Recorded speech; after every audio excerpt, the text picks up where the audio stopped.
Today I'm going to show you how to make the perfect wire-bound book every time. Hi everyone, it's Sherry. I hope that you are having a wonderful day. Stay tuned.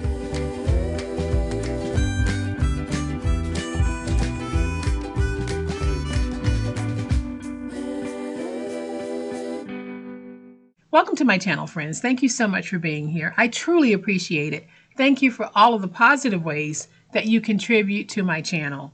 Reading the comments, reading those uplifting words of encouragement really helps to keep me going. Now today, we're in the Wayback Machine because I haven't used this in a long time, but so many of you ask if I still have it, and I do. So I am going to show you how I use it to make the perfect book every time.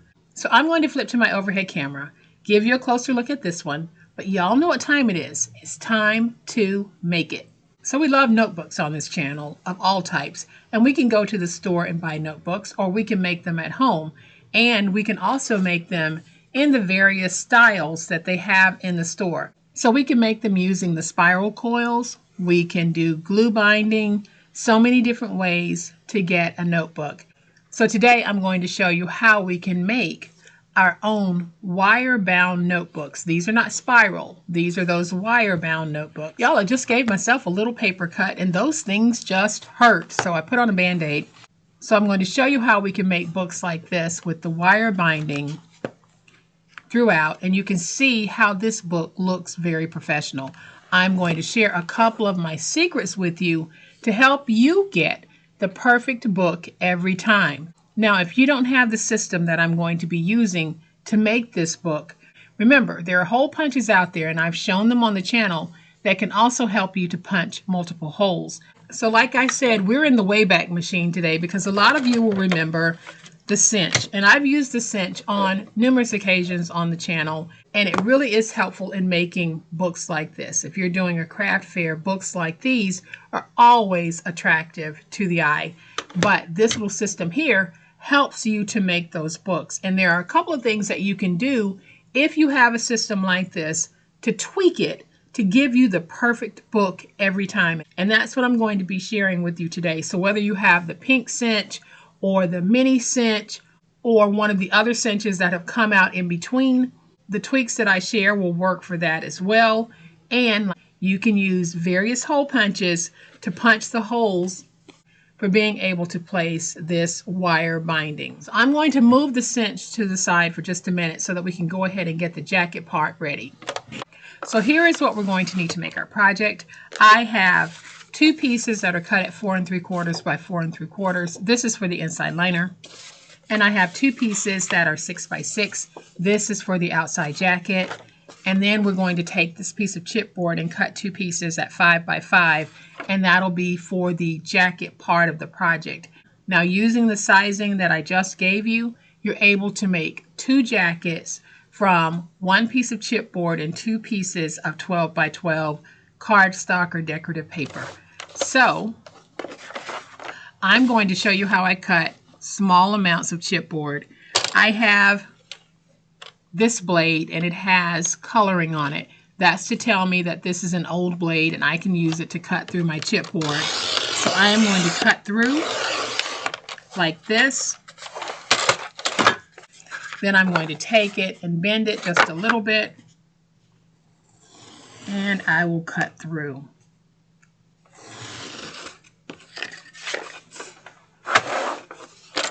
So now I'm going to take this and I'm going to cut a piece at 5 by 5, slide it over, cut another piece at 5 by 5. And now I'll remove this piece. And before I cut this piece, I'm going to go ahead and tape it, just saving myself a step. Just saving myself from having to tape two pieces.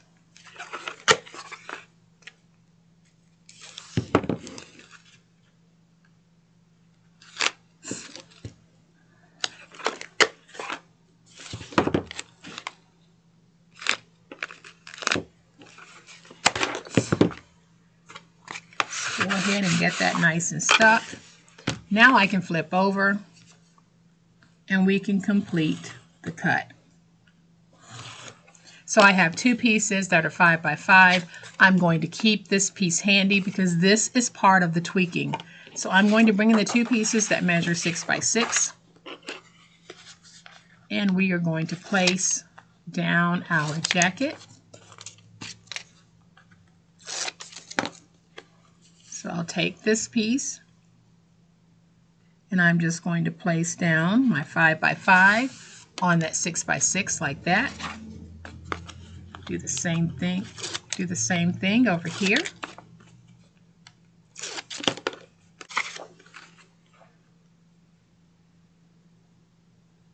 Place down that 5 by 5, flip over, get this stuck. Then I'm going to take these pieces, stand them up, and just fold over like that.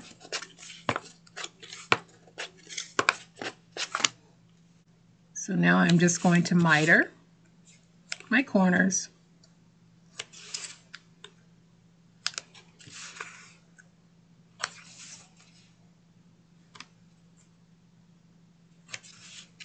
So now I'm going to take my tape runner and add tape on all 4 sides.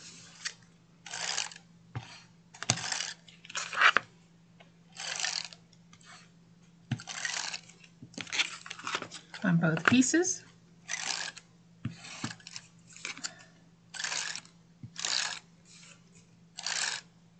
I can use my tape runner because I will have these sides sandwiched in between the chipboard and the liner piece.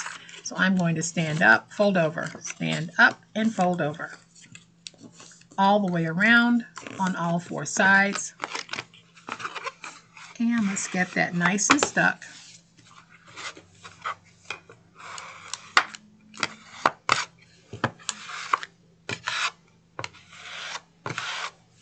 So now I'm going to bring in my two pieces that are 4 3/4 by 4 3/4, and we are going to apply tape.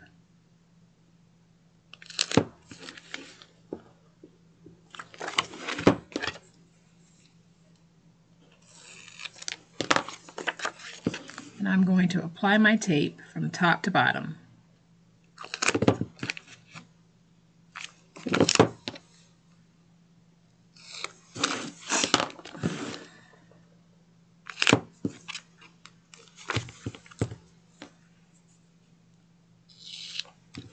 So now that I have my tape on, I'll go ahead and remove my tape backers.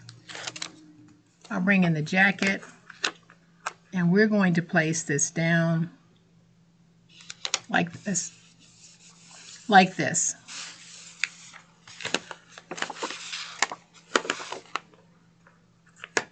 And we'll do the other one.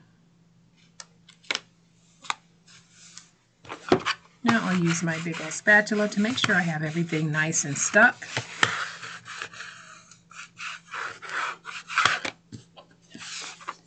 And here are the two jackets. I have already cut out a large stack of 4 7/8 by 4 3/4 white paper. Now the type paper you use is completely up to you.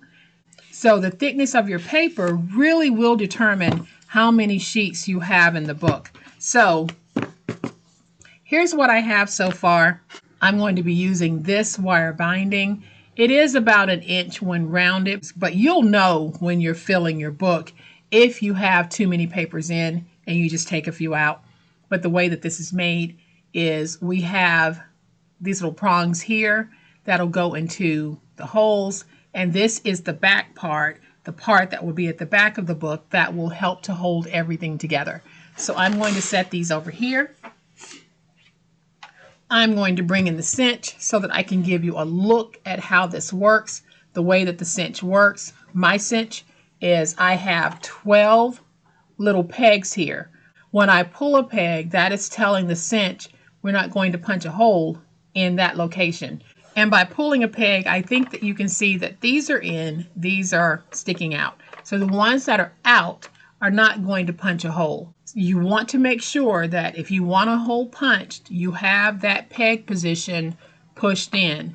The peg position is going to be determined by how long your book is. So I know that this is 5 inches.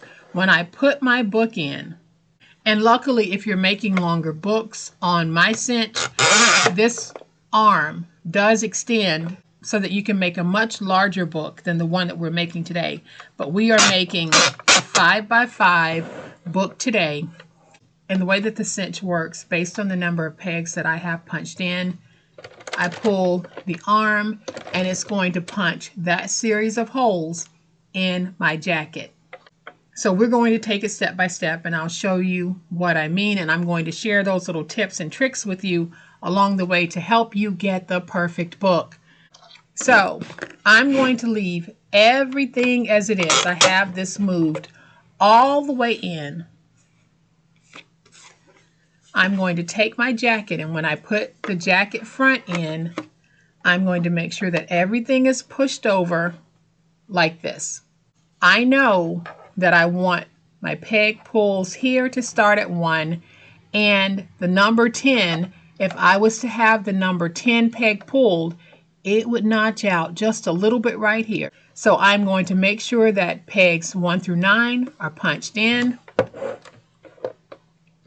I am simply going to pull down.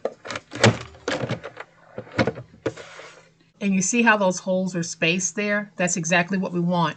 But now, when you get ready to do the back, we placed it in with this face up for the front. But for the back, we need to place it in with the inside cover of the back up. So we do the exact same thing. We put it in, make sure that's pushed all the way over, and we pull. So now we have holes that are even on the front as well as the back. So now what we want to do, and this is the little bit tricky part, because when you're making these books, the inside of the book should be slightly smaller than the jacket of the book. Because when you put your coil in and you're holding it like this with it down, it's forcing those pages forward. So when your pages are too large and you have it like this, your pages might stick out over the front. We don't want that. So make sure that you cut your pages slightly smaller than the actual book size itself. So my book is 5x5. So here's what I do. For the width, I always reduce it by 1/4 of an inch. So this paper size is going to be 4 3/4. And for the height, I always reduce it by 1/8 of an inch. So my paper size will be 4 7/8 by 4 3/4. But to make sure that you have the proper paper spacing, we're not going to be adjusting our guide bar at all. We want to leave it as is for this size book. Now, one thing that I like to do to make sure that I am getting the right placement is I take that leftover chipboard and I am going to put that leftover chipboard right there, because that's going to force my paper forward almost 1/8 of an inch. What that means is, because I'm using a white paper that I've cut slightly smaller, it's going to help align my holes. So with this little piece in, like that, I'm just going to cut and show you what I mean. So now I have this piece. This is going to be a near perfect fit in my book. I can remove this, take another piece, put it in, and hopefully you can see that the holes are off just a little bit, which means that when I put this in, I run the risk of a little bit sticking out over the bottom. So to get the perfect fit, go ahead and place that little shim in there. And now you can take your papers, and I can place papers in up to the thickness of the chipboard. Pull down. It does take just a little bit of pressure when you're putting in a lot of papers. If you put in just a few, like this, you can pull it very easily. But I like to try to get as many in at a time as I can, because it helps speed up the bookmaking process. So I'm going to go ahead and just punch my holes for the amount of papers that I'm going to use, and I'll be right back. All right, so now that I have all of my pages punched, I'm going to move this just a moment because we need to cut the wire. So however many holes you have, that's how many of these little wire prongs you're going to need. So I have 9 holes, and I'm going to count off 9 prongs. But when I'm counting here at this part. So 1, 2, 3, 4, 5, 6, 7, 8, 9. Then I'm going to take my finger and slide back and just move this out of the way because I need to cut my separation piece right in here. This multi-tool hammer that I bought from Dollar Tree, it has so many functions on it, and I'm going to use the wire nip function. So I'm just going to put this in and nip. So now I have my 9 prongs, and I'm going to take this, and on the side you have these little grooves, and those grooves are designed to hold this in place. So you put it in like that. We're going to stand it up like this. So now we're going to take our pages. We put our pages on.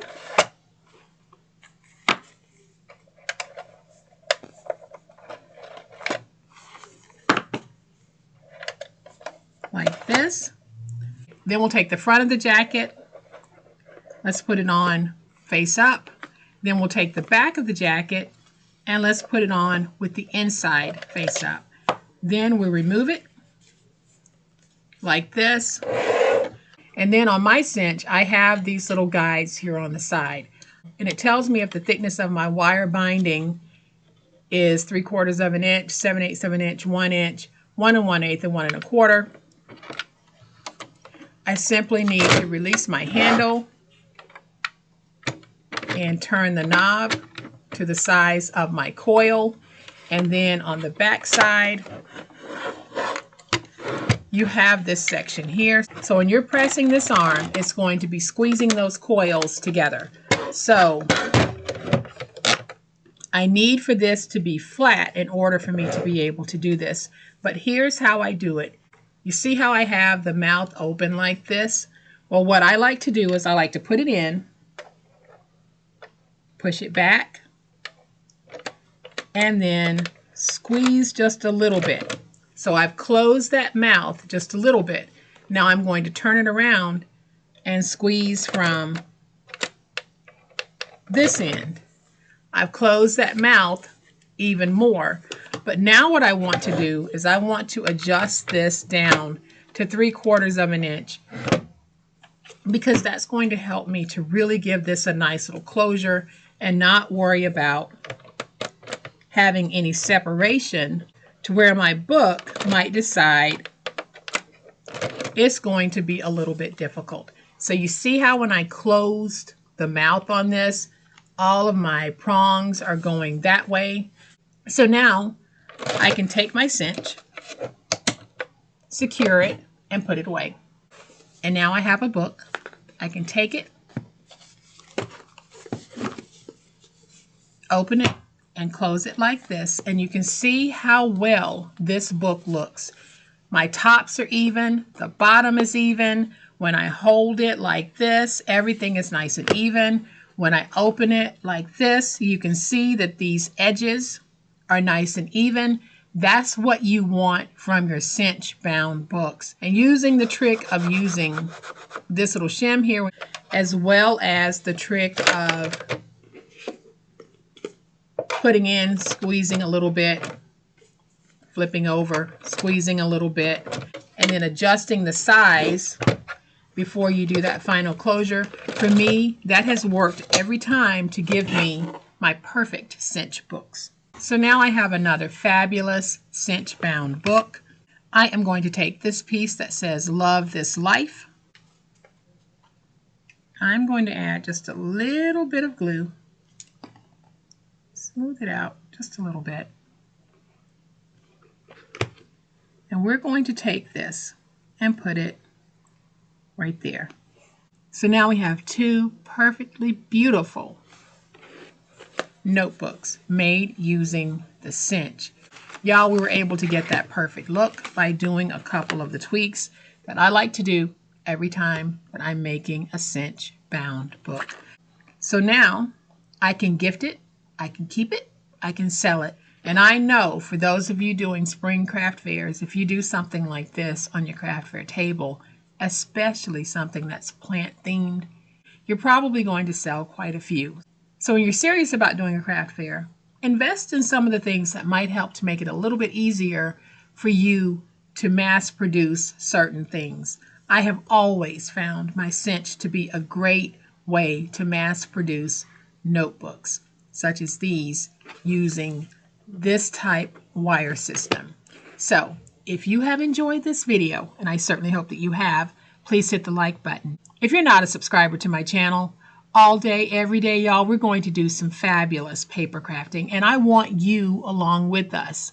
So hit that subscribe button, make sure you hit the notification bell so that you'll know when I upload a new video.